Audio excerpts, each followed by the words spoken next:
TikTok, time to rock. Good evening, good morning, good afternoon to everyone who's watching from all over the world.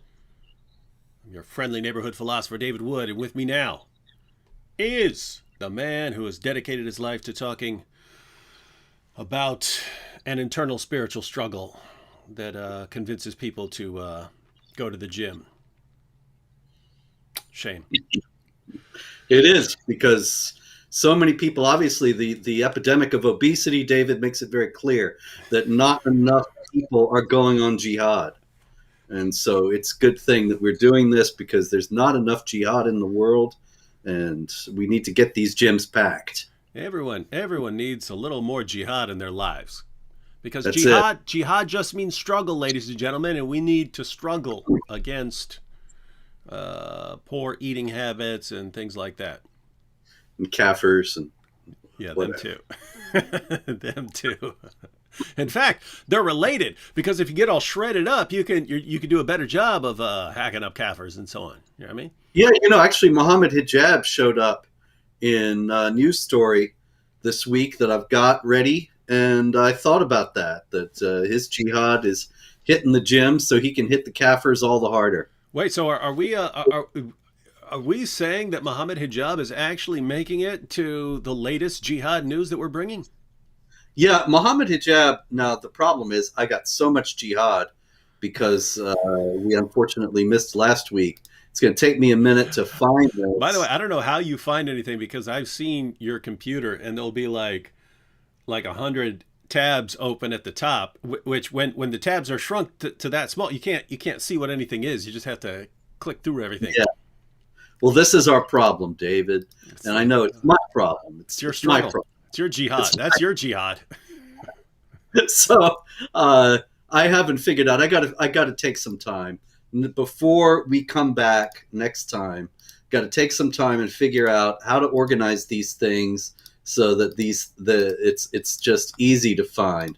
But I can tell you the story. Actually, it was about Ilhan Omar, and she got caught in a bit of an inconsistency between her political positions and her religious ones, because of course she's a hijab wearing Sharia adherent Muslim, and she wished gays a happy Pride Month at the beginning of this month, whereupon Mohammed Hijab said, "Are you even a Muslim? Don't you know what Islam teaches about homosexual activity?" And so I thought it was interesting. He was widely quoted all around the world in news stories about this. And it's interesting to note that there is an inconsistency there, and political expediency sometimes leads even pious and observant Muslims to do something, to take positions that are against their religious positions. But this is a hazardous thing for them to do because of Islam's death penalty for heresy and for apostasy. So the quick outline would be: Ilhan Omar says, "Happy Pride Month." Mohammed Hijab says, "What are you talking about? You're not supposed to be doing that." At which point, maybe she sent him a private message saying, "Come on, trying to subjugate these people, and I need all the alliances I can get right now." Yeah, it was even a bit more ominous as well, because I found it finally, David, and Mohammed Hijab specifically said to her, "Do you understand that Islam prohibits homosexual sexual practices? Have you left Islam?" Now that, of course, is a very loaded question, because if she left Islam, she would be under a death sentence. And so it's an ominous question from Mohammed Hijab to ask her, and one that carries an unmistakable whiff of a threat behind it. Yeah, that is when someone like Hijab is asking if you're his buddy Ali Dawa, they're looking forward to the day when they get political control over other people and so on, but they obviously want the right politicians in place to carry out the death penalty for apostasy. But isn't it interesting that the people who are actually in place would be the ones that people like Ali Dawa want to execute for apostasy? You know what I mean? It's like, wow. They're their friends. That's their ally. This is strange The stuff. ones who are helping them because they would denounce you and me as Islamophobes and so on, and ally with Ali Dawa, not realizing that they're pronouncing their own death sentence. Quick comment here from Reasoned Answers. Reasoned Answer says, I have compiled a lot of data on responses to your what channels to recommend video. Let me know if you want it. Yes, if you've actually done what I was going to do, which is sort of tally up the results and stuff and see which channels are recommended most frequently and so on, because there are like thousands of comments on that. But yeah, if you've done any of that work, Reasoned Answers, yeah, send me a message. All right, what do you got next, Robert? Because there, I've even heard of some jihad over this past 2 weeks. Well, let's talk about the big stories. The biggest story, unfortunately, is out of Nigeria, where during Sunday Mass at St. Francis Catholic Church, the city escapes me right now. Oh, in Ondo, in Owo, excuse me, Ondo State, St. Francis Catholic Church, right in the middle of Mass, people who had disguised themselves as parishioners got up, set off a bomb, opened fire as well. The official death toll is over 50, but there have been many Nigerians I've seen on Twitter saying, no, it's well over 100. I am not saying that's necessarily the case, but there are considerable amount of reports of that. Now, one interesting thing about this whole thing is that eyewitnesses in the church said that the people who did this were Fulanis. And the Fulanis, of course, are a group of people who have been carrying out a very violent jihad against Christians in Nigeria for many years. So this was immediately believable. So when I posted this information on Jihad Watch and it went to Twitter, immediately I was inundated with Nigerians telling me they were not Fulanis, they were not Muslims. And well, okay, if they were Fulanis, they were not Muslim Fulanis, but 99% of Fulanis are Muslims. And if they were Fulanis, Muslims, they were not jihadis. And it seems that there is a concerted effort there, as there is in so many other places, to deny the obvious because people are afraid of the consequences of telling the truth. But as I say, eyewitnesses were reported as saying that this was Fulanis and this is thus a jihad attack. It's a shame that in Nigeria, as well as in so many other places, there's such fear that people shy away even from enunciating rather obvious truths. And it's a situation where obviously there can be other groups that attack Christians. There could be other groups that want to go on, these kind of attacks. So occasionally you hear like, there's been an attack in Norway, and you would assume, because a lot of these attacks generally come from terrorists, Islamic terrorist groups, but occasionally you get an Anders Breivik in there. And most mosque attacks are from Muslims of a different sect, but occasionally you get that guy in New Zealand and so on. And in Africa, most of the terrorist attacks you hear have something to do with like Boko Haram or Islamic State or something. But there can be some other groups that decide to go on a killing spree. One interesting thing that was pointed out, because whatever the case was, these are people who are targeting Christians. It's impossible that it was Fulanis. It's just that eyewitnesses said this. Yeah. And there were also, I should say, even though I was inundated on Twitter with people lambasting me for reporting this, there were also many other Nigerians responding to their countrymen and saying, oh, this was Fulanis. It's obvious this was Fulanis. Mm-hmm. The eyewitnesses said it was Fulanis. So it's not as if this is going out on a limb in some way or something. Mm-hmm. And this is, I just read right before that attack. I mean, like 3 or 4 days before, I read an article posted by Raymond Ibrahim. And the title, this is May 30th. So this is barely over a week ago, and just a few days before the attack in Nigeria. And his article for the Middle East Forum is titled, "For the United Nations, a single mosque attack outweighs countless church massacres." And so he's pointing out that the United Nations commemorated March 15th as International Day to Combat Islamophobia, because there was a terrorist attack a while back, a couple of years ago in New Zealand. And because of that, because there was a terrorist attack on a mosque, two mosques in New Zealand, therefore we need this international day to combat Islamophobia. But then, so Raymond Ibrahim then points out, he just lists the attacks on churches over the past few years. And it's Sri Lanka, Nigeria, Pakistan, Iraq, another in Nigeria, Egypt, another in Nigeria, Egypt, Indonesia, Egypt, Philippines, Indonesia, Pakistan, Germany, interestingly, Egypt, Russia, France. Attacks on churches.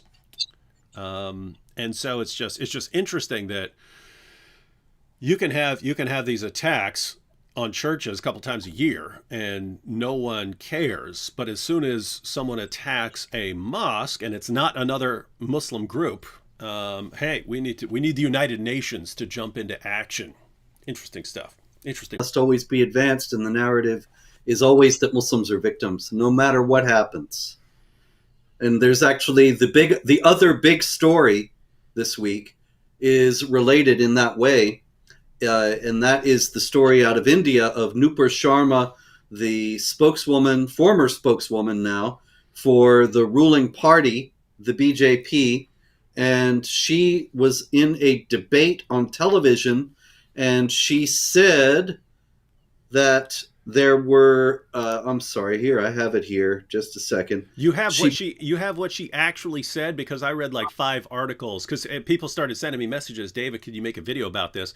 I started looking through all the main articles, CNN, BBC, and so on, looking through them. I couldn't find what she said. She said something offensive towards Muslims, and I'm thinking, well, you could say something. If she said like, we need to kill Muslims or something, like if she said something like that, then I would be like, okay, yeah, you need to lose your spot and so on. If she said something that's actually true, then what's the uproar about? So I actually have no clue what she said. I could not find it. If anyone has the actual clip, let me. And it was subtitles where I could see. Please send me that. But you got something that gives what she said?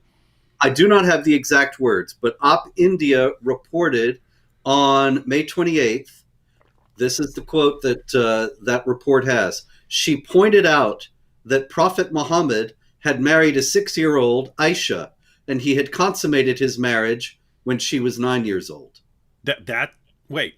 So she stated 2 facts about Muhammad that I talk about all the time? Yeah. And then this Indian Muslim journalist, Mohammed Zubair, published an edited version of what she said that I haven't seen what he did with it. And the Op India report doesn't say. It only says that he used it to gin up this campaign against her. And it's been wildly effective. Not only was she suspended from the party where she was the spokeswoman, but the Indian government is under fire.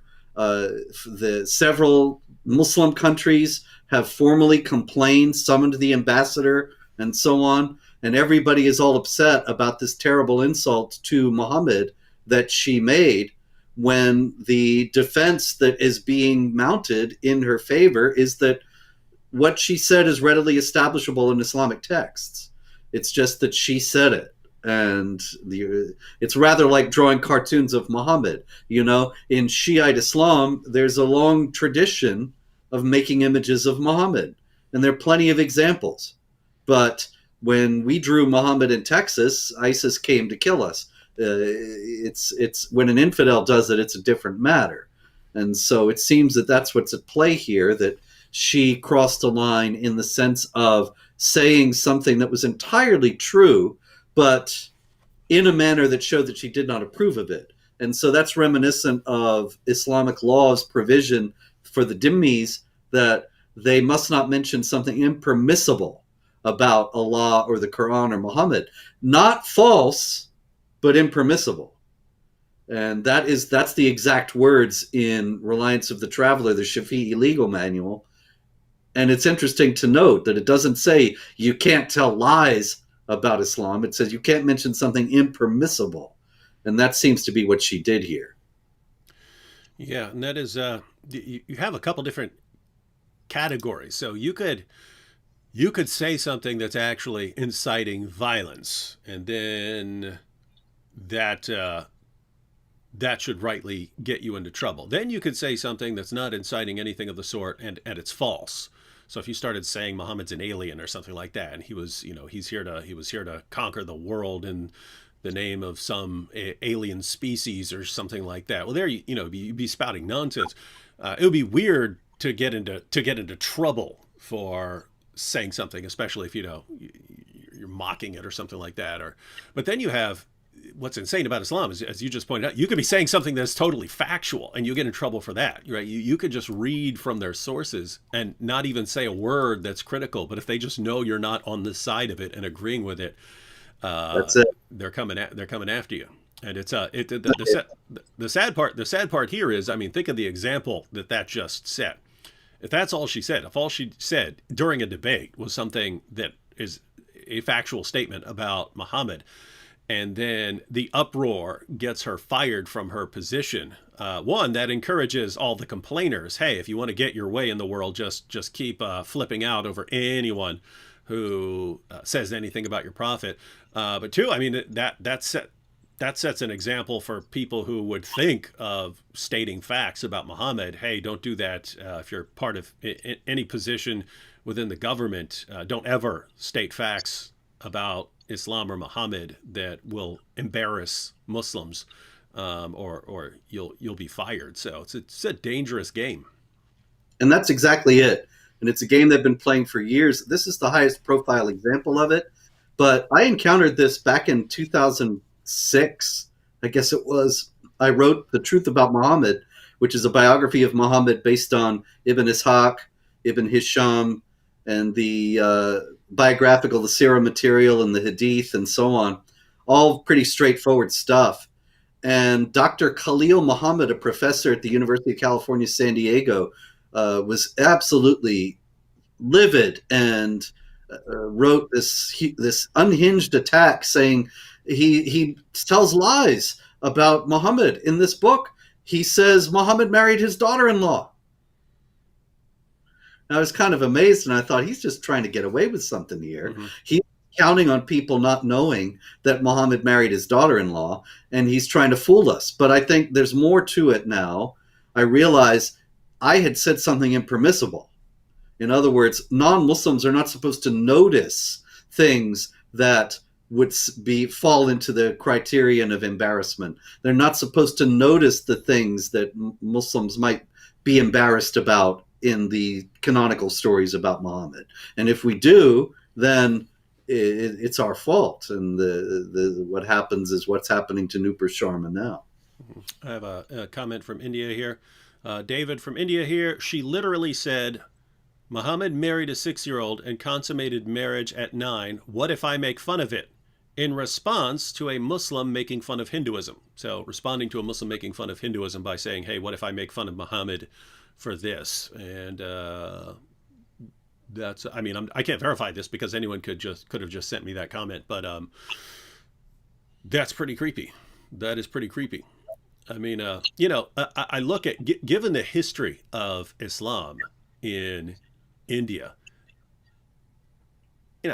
I'd be willing to cut some slack towards someone who said some things that are critical of Muhammad, right? Like even if it was just a person just blasting away at Muhammad, I'd be like, all right, you people in India got a right to to blast away there more than most people.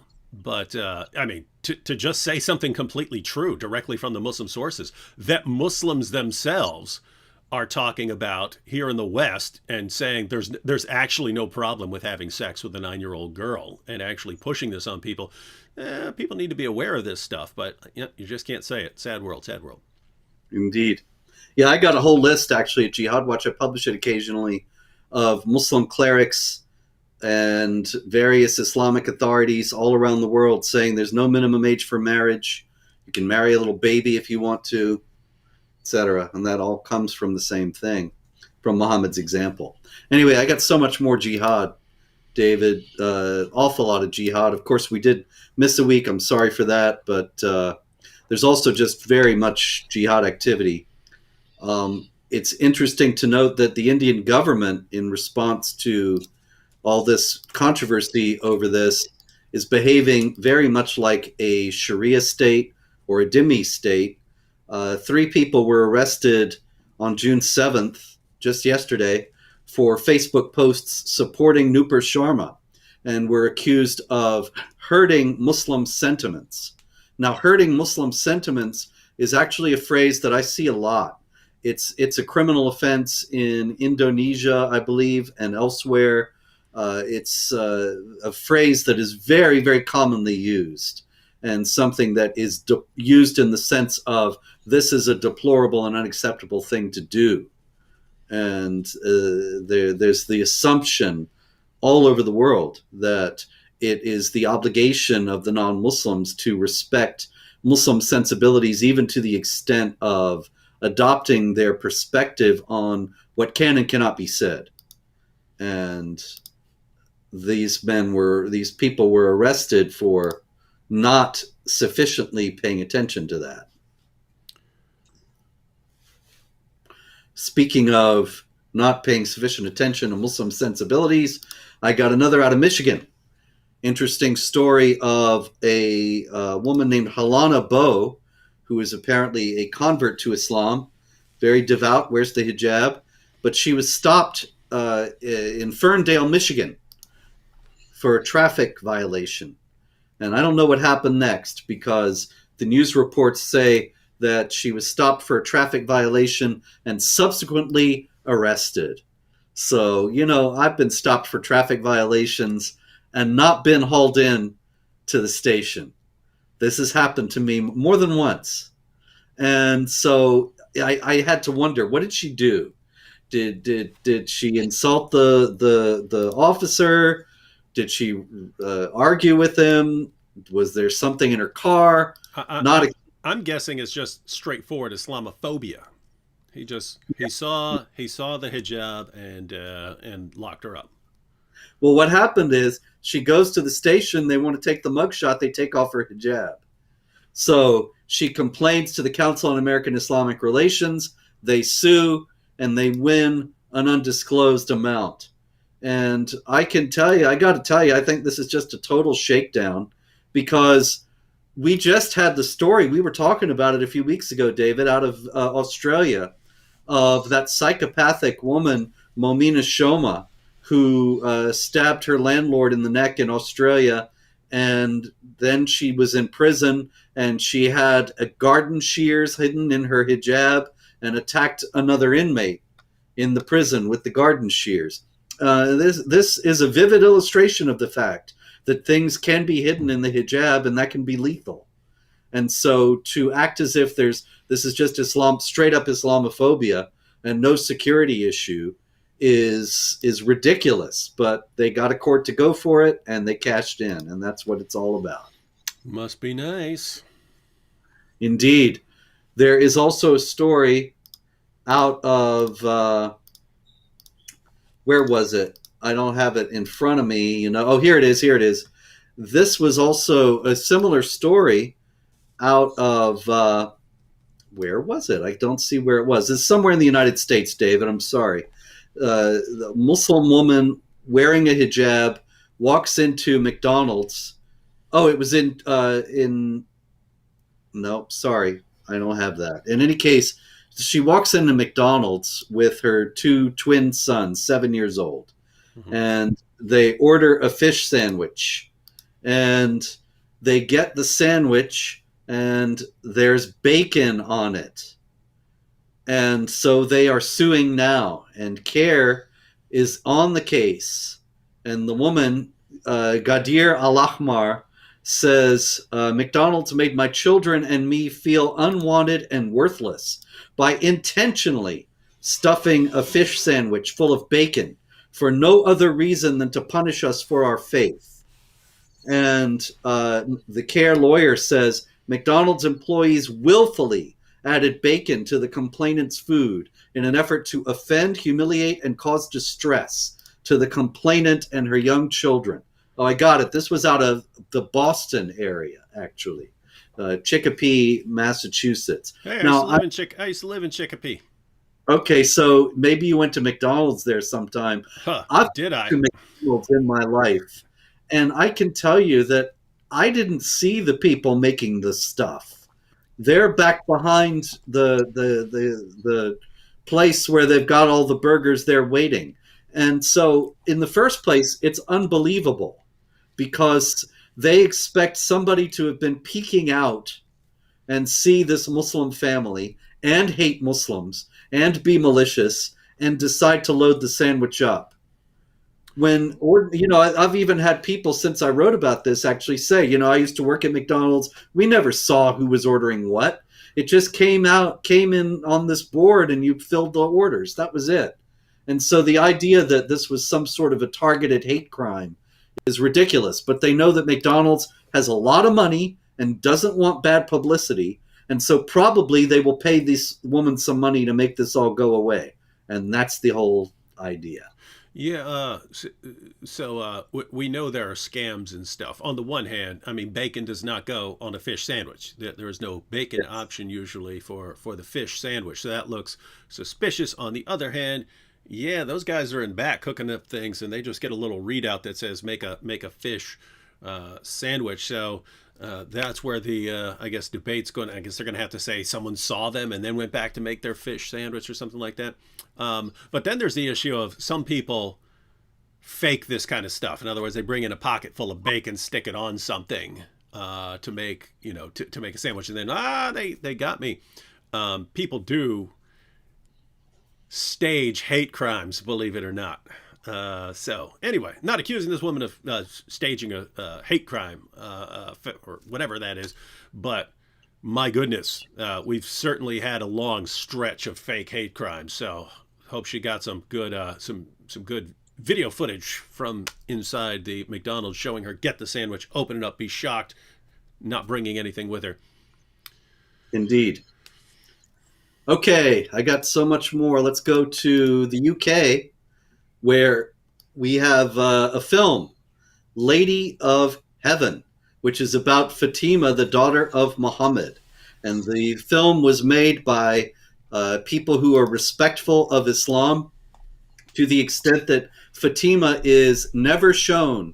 Her face is never shown. She is a faceless character shrouded by a black veil to avoid idolatry. However, this film ran afoul of Muslims who believe it to be blasphemous. And they have been threatening and protesting against the film to the degree that it has now been pulled from theaters in Britain, costing the producers $15 million. And the producer of the film, Malik Schlibach, who might well be a Muslim himself, said that the cinema chain was bowing down to radical extremists. And I think, well, what did you expect? This is Britain in 2022. Appeasement is the name of the game. Yeah, and whenever they do that, then I end up wanting to watch a movie that I wouldn't otherwise have watched. Yeah, I felt the same way. So now I feel like I have to find this movie and go see it. I don't see it playing in any theaters near me, guys. If you know how else to watch that movie, if it's available for streaming or something like that, let me know, because I'd like to check that one out. Okay, let's see. In India as well, another spokesman for the BJP, the ruling party, Prashant Umrao Patel, he noted that there was a Hindu symbol found in a mosque. Now, this was widely reported. I don't really think that it's a controversial question as to whether the Hindu symbol was found in the mosque, but the whole meaning, the import of that is that the mosque was built at the site of a Hindu temple. And this is a very controversial issue in India. As you know from the history of Jihad, there were thousands of temples that were destroyed and mosques built over them. It's not really a seriously disputed question that this happened. But whenever there are specific cases, it's becoming a thorny property issue today, with Muslims saying that they own the mosque and it's their land and so on, and Hindus saying no, it's not, it's stolen and so on. And so, in any case, this man has now gone into hiding because he has received multiple threats to behead him, as you might expect. In the United States, there has recently also been some controversy regarding the coalition between the political left and Islamic groups in the United States. We touched on this earlier with Ilhan Omar and Mohammed Hijab getting angry with her. But what's interesting is that Muslim leaders have been noticing that in all the controversy about abortion, and of course, the possibility is there that with the leaked draft opinion of the Supreme Court, the possibility has arisen that Roe v. Wade, the pro-abortion Supreme Court decision, might be overturned. And in response, many political spokesmen have been saying that the Republican Party, which is generally but not completely pro-life, is just like the Taliban and wanting to impose Sharia on the United States. And Muslim leaders have started to protest against this and said, really, you shouldn't compare them to Sharia because Sharia is wonderful and Islam is not against abortion anyway. And so it's interesting that people generally assume that there is a congruence between the conservative Christians and conservative Muslims in their moral outlook, but this is not actually the case. And Yeah, I haven't. This is from years ago when I looked into this, but I recall some hadiths saying that the something like the soul is not joined to the child yeah, until after 4 months. So I've seen Muslims say there's no problem for the first 4 months because it is a soulless creature. yeah. And what's even worse for the Muslim leaders in all this is that these leftists who would readily denounce you and me as Islamophobes and readily praise Sharia as part of their commitment to diversity and multiculturalism are suddenly in another context behaving as if Sharia were something bad. And we touched on this last time with Mia Farrow, but it's not just her. And so they must be so chagrined with all these people that they thought that they had thoroughly won over suddenly reveal that they're secret Islamophobes at heart.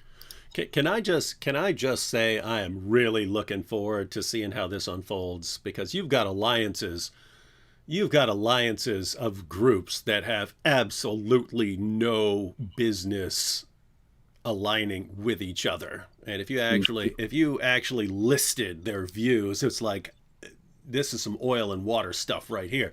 But they've been mixed by just constantly stirring them up. But this is gonna be interesting to watch. Indeed, it is. Okay, let's go to Germany. Interesting story out of Germany. This is another dumb infidel story. Plenty of dumb infidel stories this week. This was a story out of last October. We weren't doing this back then, I don't think. A gentleman, a 26-year-old Afghan refugee, went into a church, the Frauenberg Church in Nordhausen, Germany, and he started to throw things out of the church, just tear everything he could take loose and throw it out. And he took the figure of Christ off the wall and broke it in pieces and threw it out of the church. It's interesting to note that he himself confessed to the crime, and the report, let me see where this report is from. This is from MDR, which is a German language paper, and I published a translation of their story about this.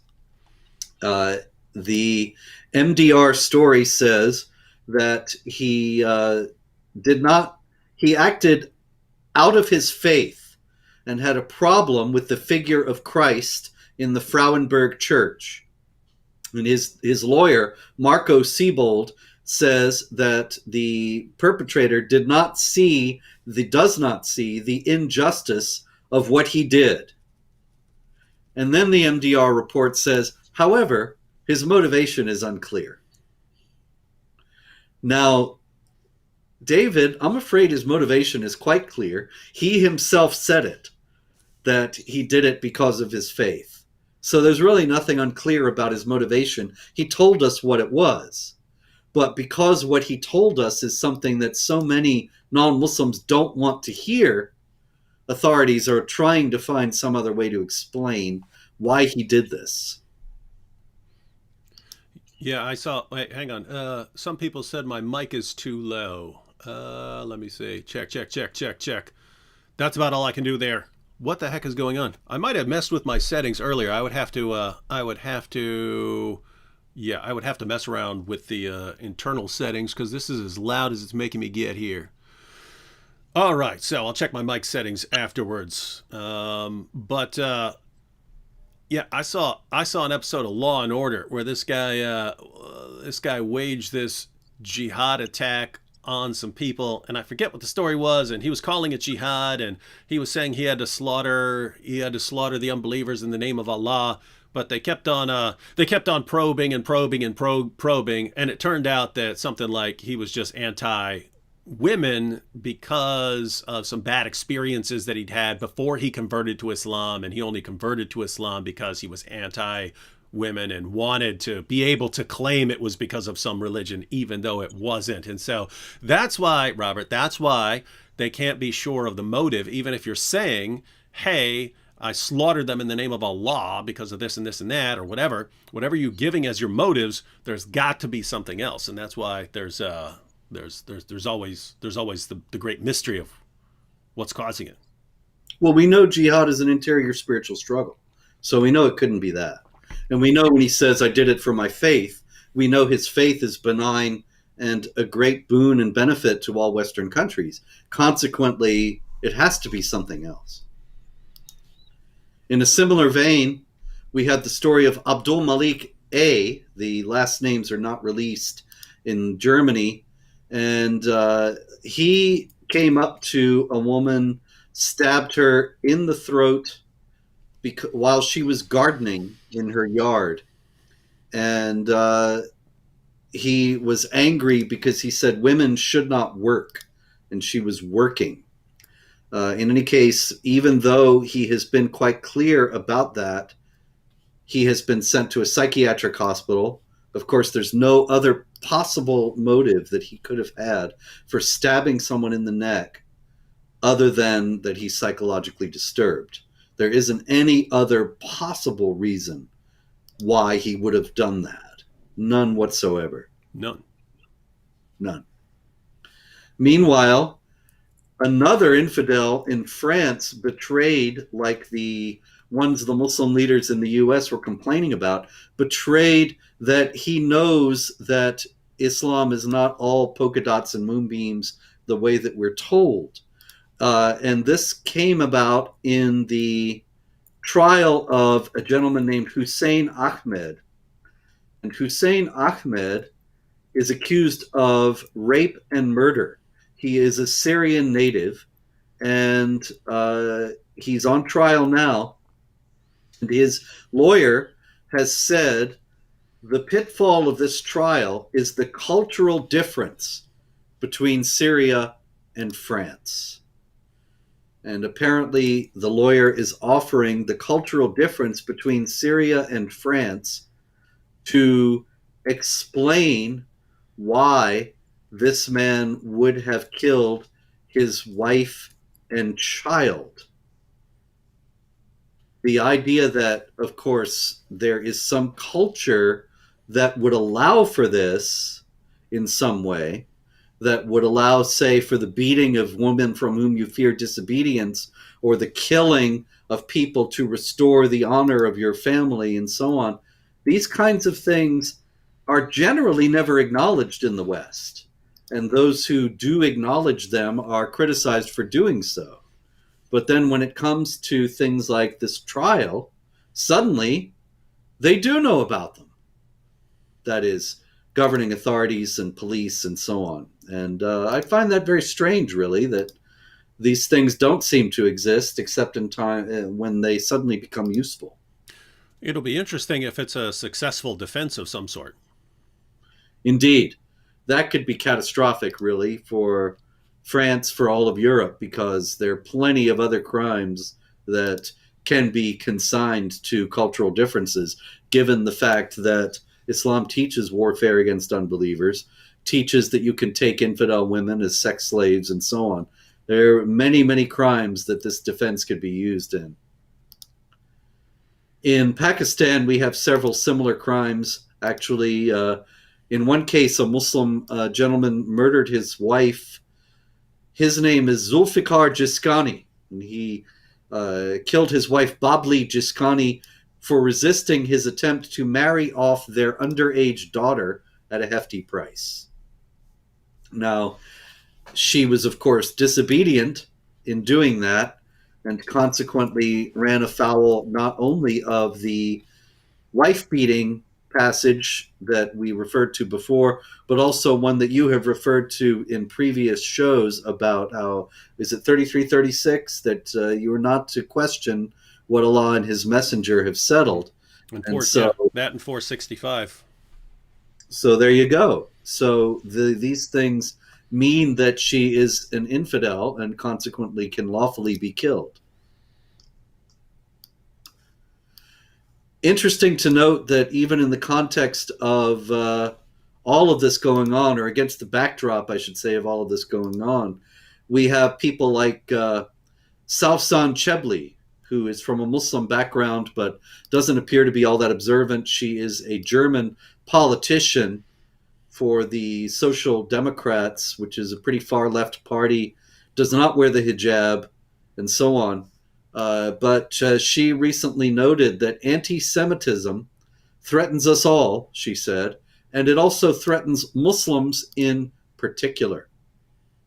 Now, I thought that was an interesting statement, given the fact that anti-Semitism is actually the term that's generally used for acts of hatred against Jews, not Muslims at all. But we know how effective the victimhood card is when it is played, and thus how often it is played. And so I thought that was an amusing example of that. Yeah, and also the fact that Islam is a source of quite a bit of anti-Semitism, right? With the claim that the Jews are the well, of course, the worst of creatures, along with Christians and polytheists. But then the Jews, along with the polytheists, are the worst of enemies to the Muslims, according to the Quran. Then you have the claims that the end isn't going to come until Muslims are actually hunting Jews down, and they're hiding behind trees, and the trees are saying, "Hey, there's one over here, come get him."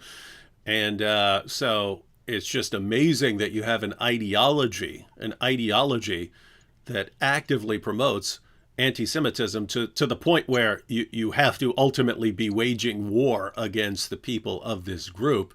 And then you say, who are the real victims of the anti-Semitism? The people who serve the ideology that calls for it. Them. It's like next it's going to be like, and you know who else is a huge victim of anti-Semitism? Hitler. Like, what? What are you talking about? What are you even talking about there, right? You're not making any sense. Yep.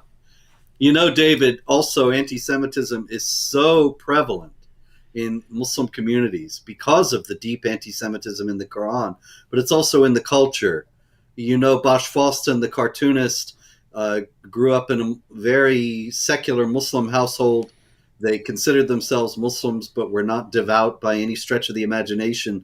But he said that everyone in his family and everyone in his extended family and everyone he knew hated Jews. It was just part of the culture. And this was growing up in New Jersey in the 80s. You know, this is not in Afghanistan or somewhere.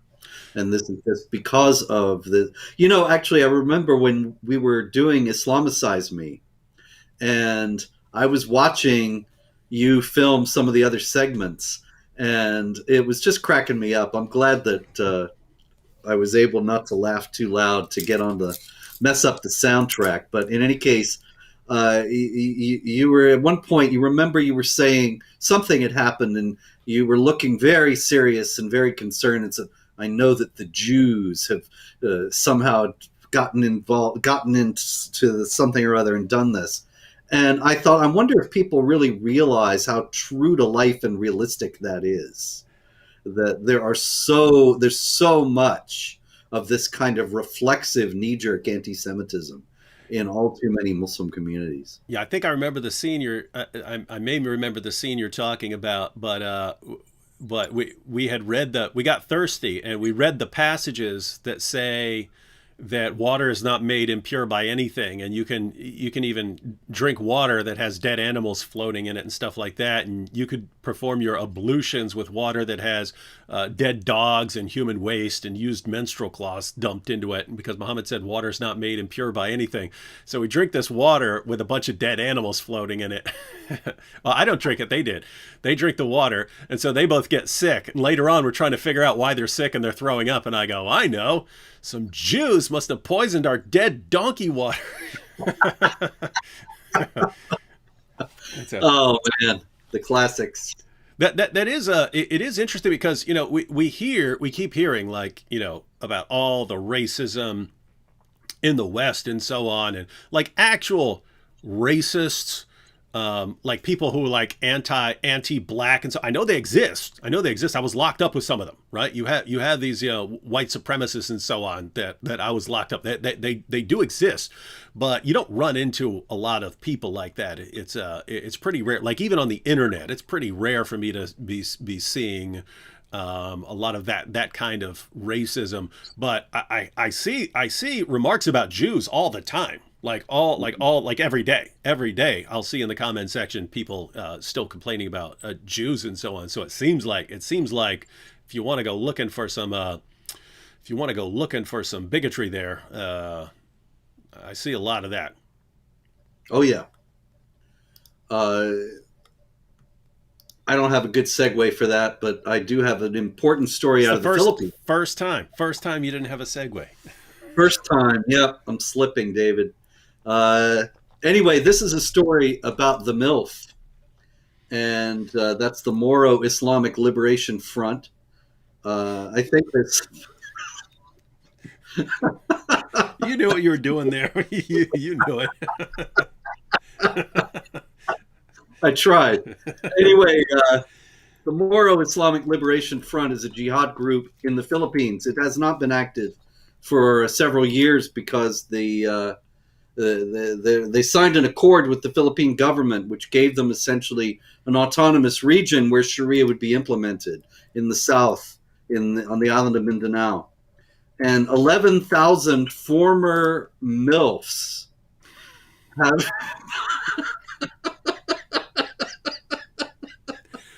All right, we got to be serious here. This is the time to be deadpan, right? This is the time to be deadpan. All right. I'm going to try. Yeah. I'm going to try. Go ahead. David, 11,000 former members of the Moro Islamic Liberation Front have now they have now joined the Philippine police force. So now you've got 11,000 MILFs on the Philippine police force. It's a movie, MILF Cops.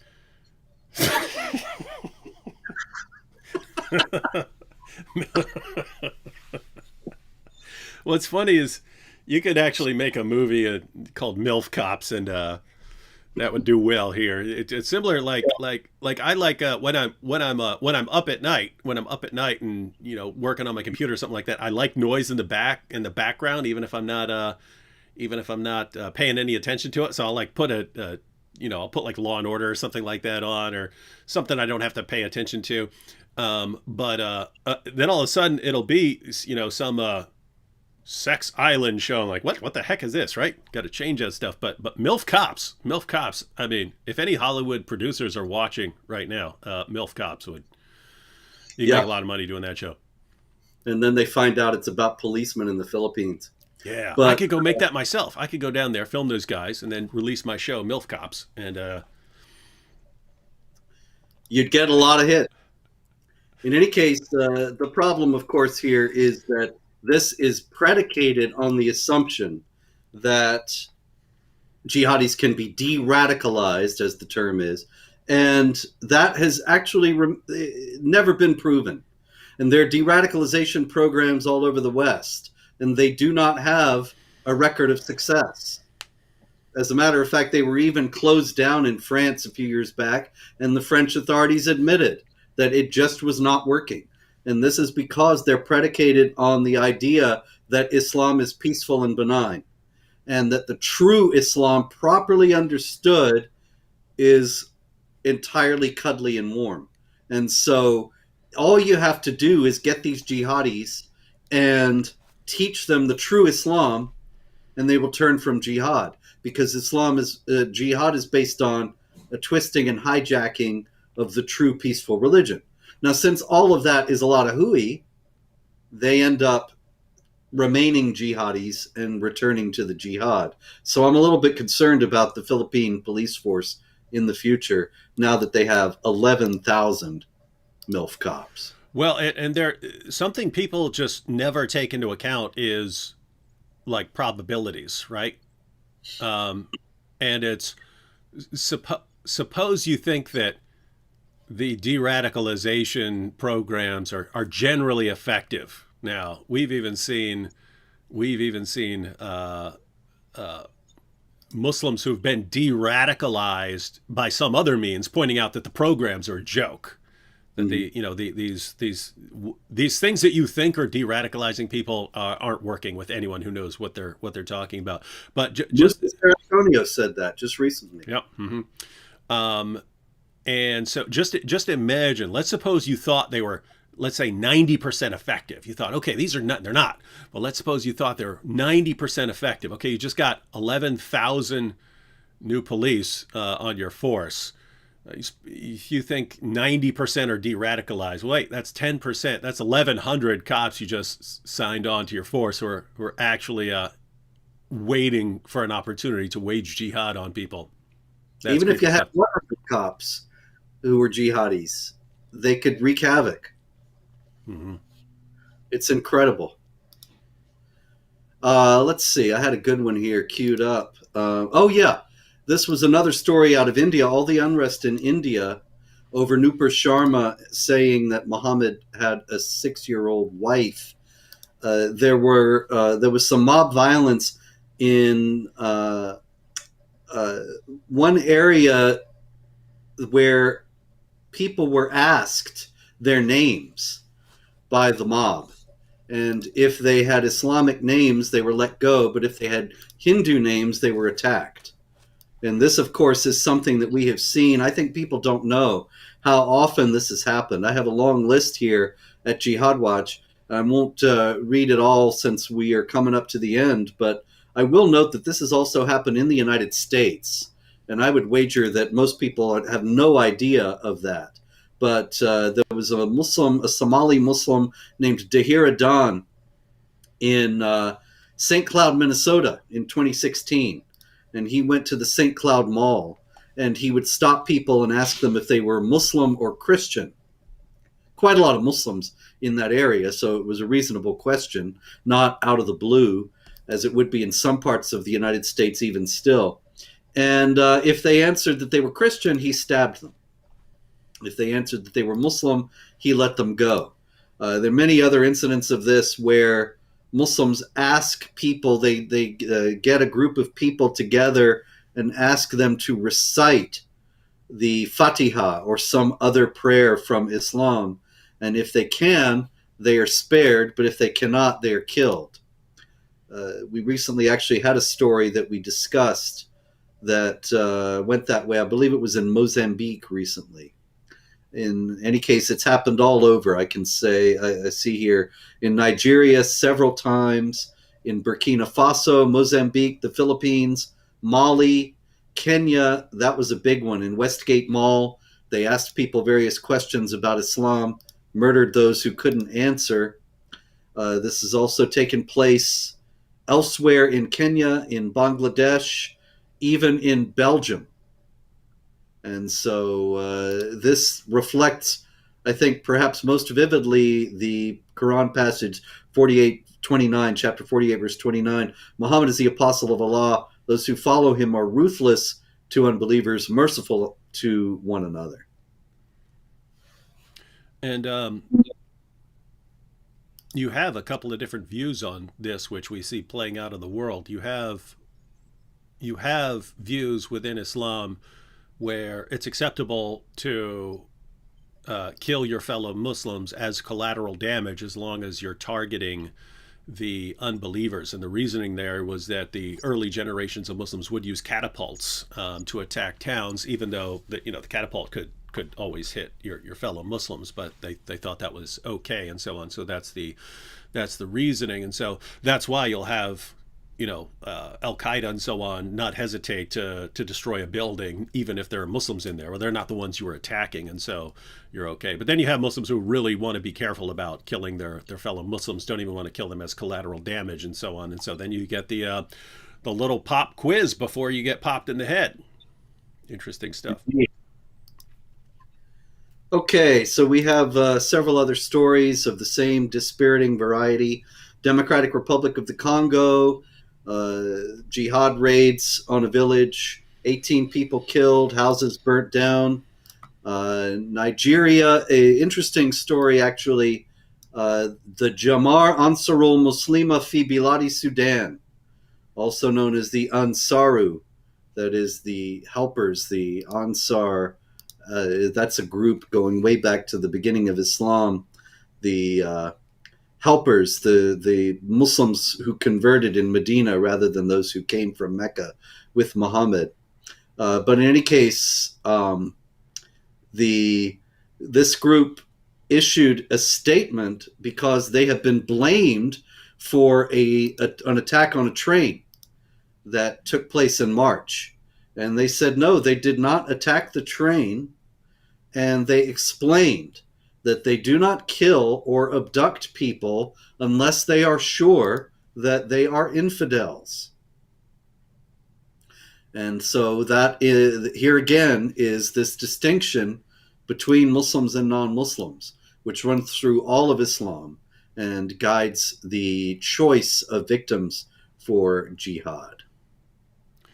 And it's this strange situation where everyone who sees it being played out in the world is horrified by it, but if you point out where it comes from, you're the bad guy. You're just the bad guy. There we are again. So I see we're up to an hour here, so I think I got some more, but perhaps we should call a halt at this point. All right, ladies and gentlemen, well, that's been an hour of this week in Jihad. For those of you who haven't been on previous live streams where we talked about some resources, check the description box. If you do not have a copy of Robert Spencer's book, The Critical Quran, the link is there. You definitely need that one in your library, along with the history of jihad. In fact, if you get those two books, you'll be pretty well equipped for dealing with issues that come up from the Quran or issues that come up when discussing jihad. So definitely grab both of those if you don't have them already. All right, Robert. Well, every week we always think that we're done with jihad because, I mean, think about it. Everyone is telling us that jihad is just in our minds. Politicians, journalists, the entire education system, the entire entertainment industry, everyone always bombarding us with the claim that this is all in our mind. It has nothing to do with Islam. And we keep trying to believe them, but reality keeps overpowering their voices. And so it's just this 1400-year scream of Allahu Akbar telling us that, no, it does have something to do with Islam. All right, so hope we're not back next week, but we'll see y'all next week for more This Week in Jihad. Unfortunately, sadly, that's the world we live in. You don't like it? Do something about it.